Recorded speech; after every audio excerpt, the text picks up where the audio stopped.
Tips and tops channel को subscribe करना बिल्कुल फ्री है। सब्सक्राइब करें और इस बेल आइकन को दबाएं हमारे नए वीडियोस सबसे पहले देखने के लिए।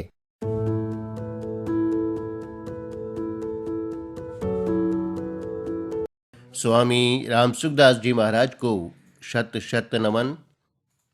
आज का विषय है अभिमान छोड़ने का एक उपाय।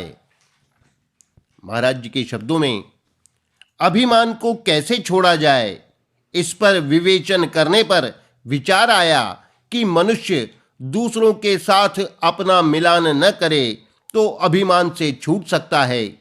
जहां कहीं दूसरे को साथ में मिलाकर देखा कि अभिमान पैदा हुआ। अभिमान संपूर्ण दुखों और पापों की जड़ है।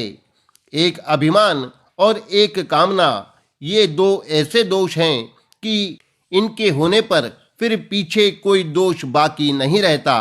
न कोई दोष बाकी रहता है, न कोई पाप बाकी रहता है, और न संसार भर की कोई पतन कारक चीज ही बाकी रहती है।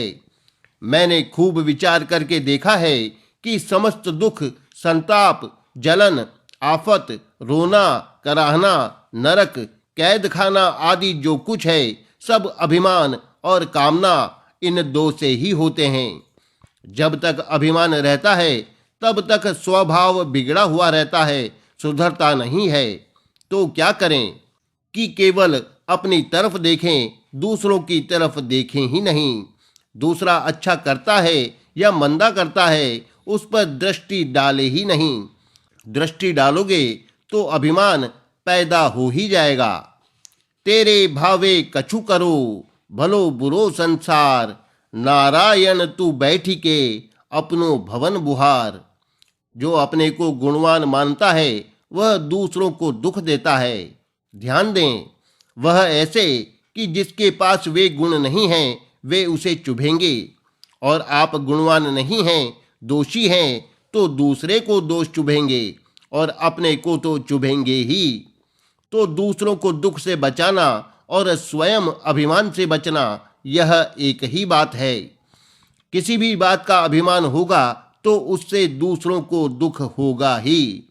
एक पारमार्थिक सुख ही ऐसा है कि उसमें मस्त रहने से अपने को भी सुख होगा और दूसरों को भी सुख होगा। नहीं तो संसार का कोई सुख ऐसा नहीं जो किसी का दुख न हो। इसलिए सुख का भोगी दूसरों को दुख देने वाला दूसरों का हिंसक ही होता है। जो संसार का सुख भोगता है वह चाहे अपने ही धन, विद्या, बल तथा न्यायपूर्वक शास्त्र विहित भोग आदि से सुख भोगता हो तो भी दूसरे को दुख देता है। आप किसी वस्तु से सुख लेते हो तो वह वस्तु किसी न किसी की गई है, तभी आपको सुख मिला है। कारण यह है कि संसार की सब अनुकूल वस्तुएं सीमित हैं। एक संत महात्मा से भी दूसरे को दुख मिल सकता है, पर वह और तरह का है। उसका पारमार्थिक सुख किसी को दुख नहीं देता, पर दूसरे अपने स्वभाव से उसे सुखी देखकर दुखी हो जाते हैं। अतः वह दुख दूसरे के स्वभाव के कारण है। संत महात्मा उस दुख में कारण नहीं बनते।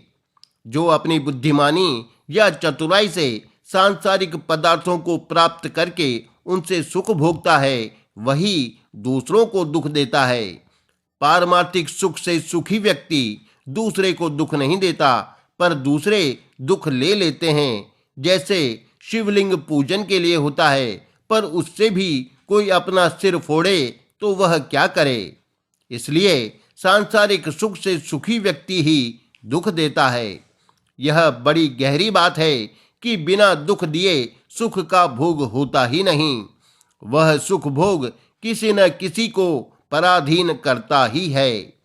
सुख भोगने से सुख भोग की सामग्री का नाश और अपना पतन होता है। इससे कोई बच नहीं सकता। इसलिए जिस किसी तरह से सुख लेना नरकों का रास्ता है। मूल बात जो मैंने पहले बताई उसे ध्यान में रखें कि संसार का सुख सीमित है एवं उत्पन्न और नष्ट होने वाला है। जो वस्तु सीमित है उसे सभी पाना चाहते हैं, तो उस वस्तु के हिस्से ही तो होंगे। जो पारमार्थिक सुख है वह असीम है, अतः उसके हिस्से नहीं होते। वह सबको ही असीम मिलता है। जैसे किसी माँ के 10 बालक हों तो माँ का उन बालकों में हिस्सा नहीं होता कि माँ का इतना हिस्सा तो मेरा है, बाकी हिस्सा दूसरों का है, मेरा नहीं। माँ तो सबकी पूरी की पूरी ही है। ऐसे ही भगवान पूरे के पूरे अपने हैं। कामना सर्वथा मिट जाए तो अभिमान भी मिट जाएगा, और अभिमान सर्वथा मिट जाए तो कामना भी मिट जाएगी। इनके मिटने पर जड़ता अर्थात संसार से संबंध विच्छेद हो जाए और सारे दुख दोष मिट जाएं।